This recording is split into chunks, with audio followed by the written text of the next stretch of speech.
Fallout evreni 2. Dünya Savaşı'nın sonuna kadar dünyamızın tarihiyle yakından paralellik gösteriyor ancak sonrasında farklılaşıyor. Yani iki farklı evrene bürünmekte. Bu sebeple teknoloji farklı ilerliyor ve sosyo-kültürel ortamlar farklı yollar izliyor.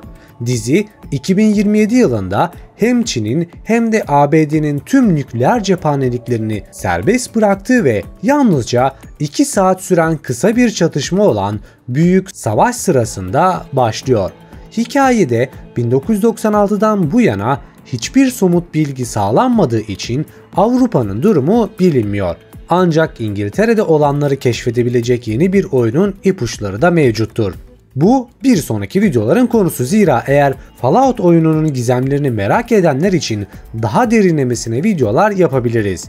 Bu yüzden yorumlarda bunu belirtebilir ve videoyu beğenebilirsiniz. Konuya dönecek olursak da film ve oyunda sosyal hayat 1950'li yılları andırıyor ve genel nükleer gerilim ile o dönemin gerilimlerinin benzerliği nedeniyle soğuk savaş atmosferini yansıtmakta. Bu estetik seçim kıyafetlerde, arabalarda ve diğer yönlerde belirgindir ve nostaljik bir çekicilik katmasına zemin hazırlamıştır. 2077 yılında Büyük Savaş öncesinde fosil yakıtların tükenmesi nedeniyle çeşitli çatışmalar yaşanmıştı. Örneğin ABD'nin petrol kuyularını ele geçirmek için Meksika'yı işgal etmesi, Çin'in ise Alaska'yı işgal etmesi yoğun çatışmalara yol açmıştır. Alaska'nın ABD tarafından kurtarılması da dahil olmak üzere bu olaylar canlı ayrıntılarla tasvir edilmiştir. Eğer Fallout evrenine bakarsak o kadar çok hikaye ve alt metine rastlarız ki oturup hayatı sorgulayabilirsiniz. Çünkü Fallout evreni hiç de uzak olmayan bir gelecekte geçmekte. Evrene bakacak olursak da Fallout dünyasında bazı teknolojiler keşfedilmeden kalıyor ve bu da devasa bilgisayarların ve görünüşte basit olan diğer cihazların bizim için çalışmasının karmaşık olmasına yol açıyor. Ancak nükleer teknolojide inanılmaz ilerlemeler kaydettiler. Hatta nükleer enerjiyi güç zırhı gibi günlük uygulamalar için bile kullanmışlardır.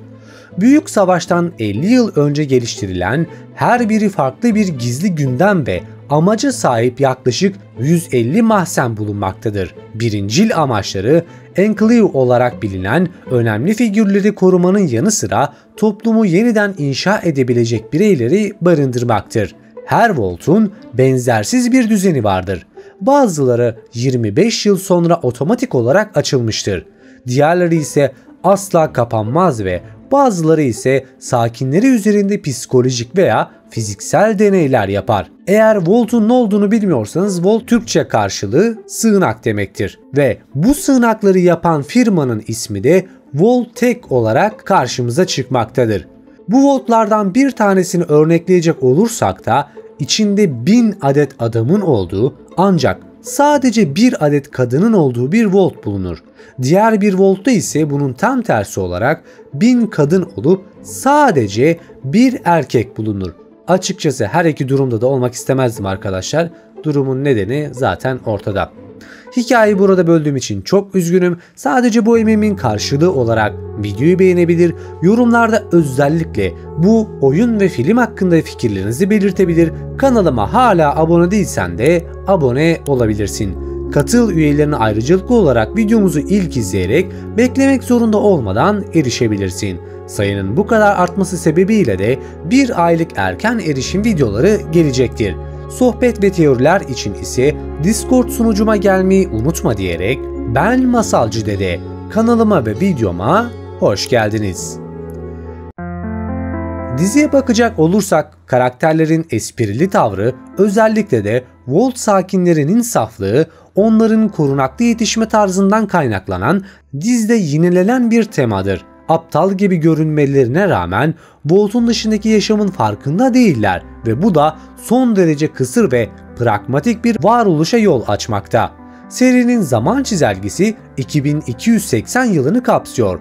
Gulyabaniler radyasyona maruz kalma nedeniyle yaşam sürelerini uzatırken normal insanlar olarak kalıyor. Herkesi süper mutantlara dönüştürmek gibi radikal gündemleri olan gruplar da var. çelik kardeşliği ve onların güç zırhları hala zorlu güçteler. Bu gibi daha birçok grup ve sosyal inanca sahip topluluklar mevcut. Her bir gruba baktığımızda ise alt metininde oldukça derin konulara yer verildiği gözlemlenebilir. Eğer Fallout evrenine bakarsak o kadar çok hikaye ve alt metine rastlarız ki bizim hayatı sorgulamamıza ve çok da uzak olmayan bir geleceğe yakın olduğumuzu bizlere göstermektedir. Eğer hikaye devam edecek olursak, Amerika Birleşik Devletleri çok sayıda eyalete ve bölgeye bölünmüş durumda. Geniş bölgeleri kontrol eden Caesar'ın lejyonunun yanı sıra New California Cumhuriyeti en önde gelenlerden bir tanesi. Bu gruplardan en ilginci olanı ise Caesar'ın lejyonlarıdır. Çünkü beyinleri yıkanan bu grubun Roma döneminde yaşadığını zannetmesidir. İlginç bir şekilde Fallout evreninde nükleer silahlar ilk olarak Büyük Savaş'ta kullanılmamıştır. Daha önce de kullanılmıştır. İkinci Dünya Savaşı'ndan sonra ilk nükleer bomba Tel Aviv'e atılmıştır. Ardından Orta Doğu ve Avrupa'ya saldırılar yapılmıştır. Ancak kesin yerleri de belirsizliğini korumaktadır. Oyunlara aşina olmayanlar için hem yeni gelenler hem de geri dönen oyuncuların arasında artan bir ilgi mevcuttur. Haliyle dizinin yapmış olduğu bir sükse. Sorunsuz bir giriş için Fallout 3 ile başlamanız önerilir, ancak 1 ve 2 eski izometrik tarzına rağmen klasik olarak kabul edilmektedir. Önerilen bir oyun sırası ise 1, 2, 3, New Vegas, 4 olabilir. Ancak doğrudan Fallout 3'e dalmak zamanı ve sabrı olmayanlar için en uygun bir seçenektir. Bunlar özellikle 2077'deki büyük savaşa yol açan ve olayları anlamanın önemini vurgulayan ilk düşüncelerden bazılarıdır.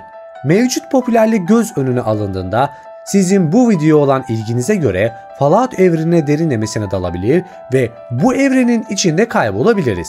Bu yüzden sizin bu konudaki fikir ve düşünceleriniz neler, yorumlara yazmayı unutmayın. Eğer buraya kadar izlediyseniz de videoyu beğenmişsiniz demektir.